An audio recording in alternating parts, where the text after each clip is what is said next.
Oo, alamin natin ang buong detalye. Parang nasa executive session lang yan. Ayan, buong detalye ng report mula kay RH28 Raymond Adpaas. Kay Raymond.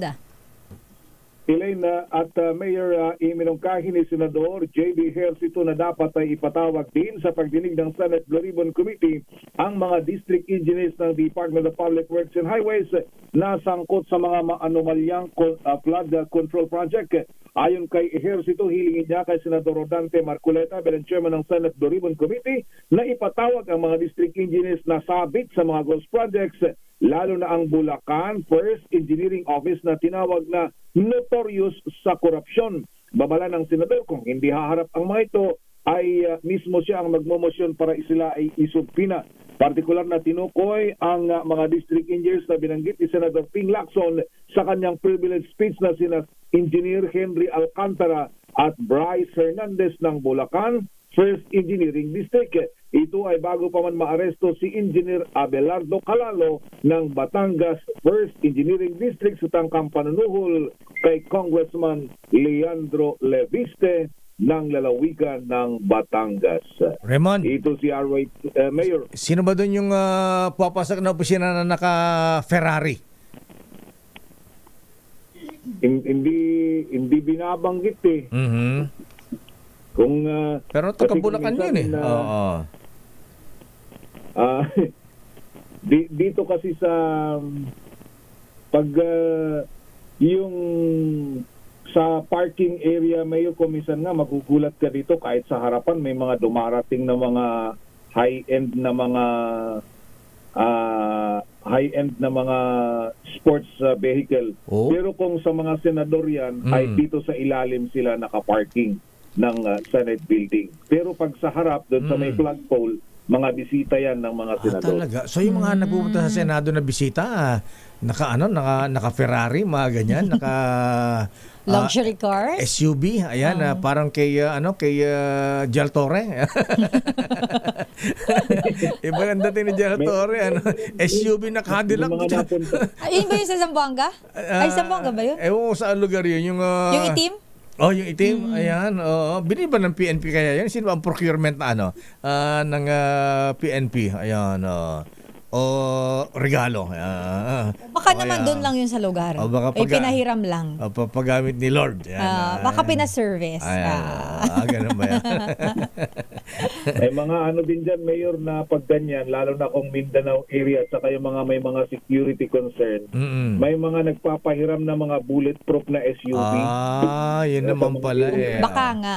Baka nga pahiram ng Lord yan. Ayan, political warlord. Kasi nakita ko na yan, Mayor, nung nagmarawi kami nila Senator. Ganun ba?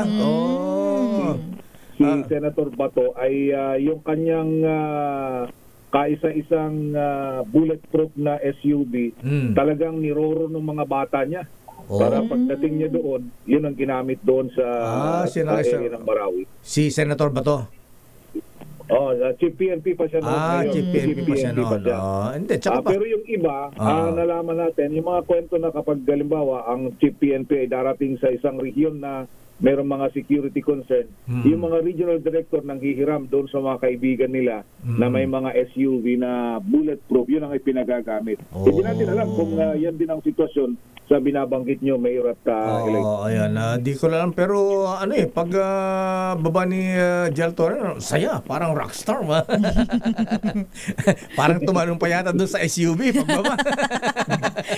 Hindi naman masyado. Hindi naman masyado. Nagtaas lang ng pantalon. Ganun ba yan? Ayan.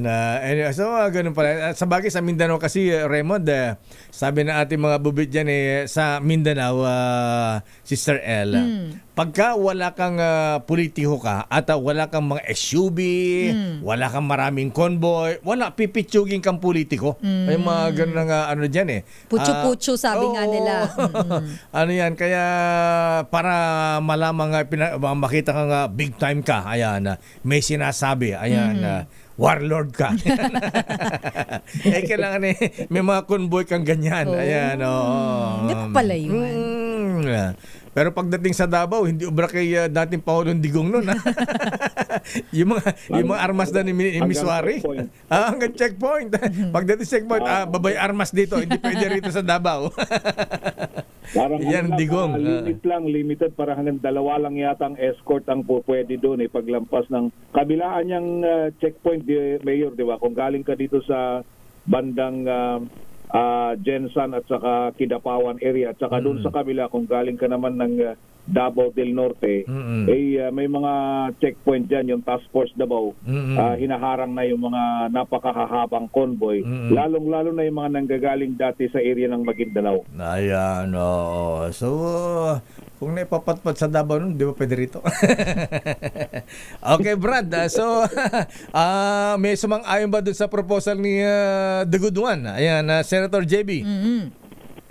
Mukhang ganun ang magiging trend, Mayor, pero kasi dito sa September 1 hearing, mukhang hindi ko alam kung kaya nilang pagsabayin na yung munang pinasubpina na may-ari ng mga construction companies, yun ang pahaharapin nila ng personal. Then, hindi ko alam kung kayang isabay itong mga district engineers na nababanggit o kaya ay sila ay sa kasunod pang pagdinig kung sakasakali dahil medyo masikip na ang araw ng Senado dahil by next week magsisimula na yung pagdinig sa 2026 national budget, Mayor. Siguro wag pagsabayan. Ayan. At pagka pinatawag yung mga district engineer, Raymond, magpapasama ako ng alalay mo dyan. Ayan, tingnan ko sa parking lot ng Senado kung may gagamit ng Ferrari dyan o kaya Toyota Vios na lang. Okay, Ford Fiera. Magpahatid na lang po ng mga kapitbahay nila. Sige. Drop by na lang. Okay nga ron, Brad. Ayan, at nandiyan si Secretary Vince Dizon. Mula dito sa Senado, ito na ngayon balik trabaho na pagkatapos ng suspension kahapon. Ito si RH28 Raymond Advance para sa DZRH, una sa Pilipinas, una sa Pilipino. Daming bayan.